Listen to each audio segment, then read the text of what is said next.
ইসলাম ধর্ম প্রচারের আগে নবী রাহমাতুল্লিল আলামিন মক্কার গলি দিয়ে যাচ্ছেন।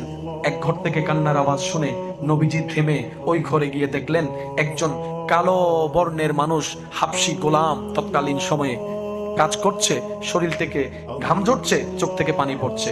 নবী গিয়ে বললেন, ভাই আপনার এই অবস্থা কেন? তখন উত্তরে তিনি বললেন, ভাই আমার শরীরে অনেক গায়ে জ্বর, কিন্তু যার আন্ডারে চাকরি করি সে আমার প্রতি কোনো মায়া দেখায় না, মহাব্বত দেখায় না। আমাকে কাজগুলা বুঝাই দিতে হবে সকাল হতে হতেই, সেজন্য শরীরে জবাব দিয়ে দিয়েছে, কাজ করতে পারবে না, তারপর আমার করতে হচ্ছে, না হয় আমাকে মারের উপর মার দিবে, আঘাতের উপর আঘাত দিবে।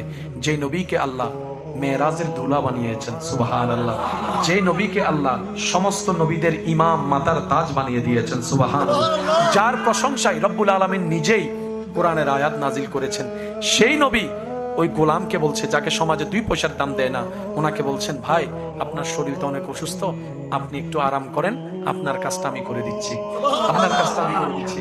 এবার সেই হাবশী গোলামটা বলে যে আপনি আমার কাজটা করে দিবেন, এটা তো বড় সৌভাগ্যের বিষয় আমার, কারণ কেউ তো কারো খবর রাখে না, আপনি তো আমার জন্য একটু দেখতে আসছেন, চিনি না জানি না, এত উপকার করে দিচ্ছেন। তো যেহেতু শরীরে জ্বর ছিল, উনি আরাম করছে, নবী ওনার পক্ষ হয়ে সব কাজ করে দিয়েছে, সব কাজ করে দিয়েছে। এভাবে মাঝে মধ্যে গিয়ে আপনার নবী, আমার নবী, আমাদের নবী ওই অসহায় মানুষটার পাশে দাঁড়াতেন।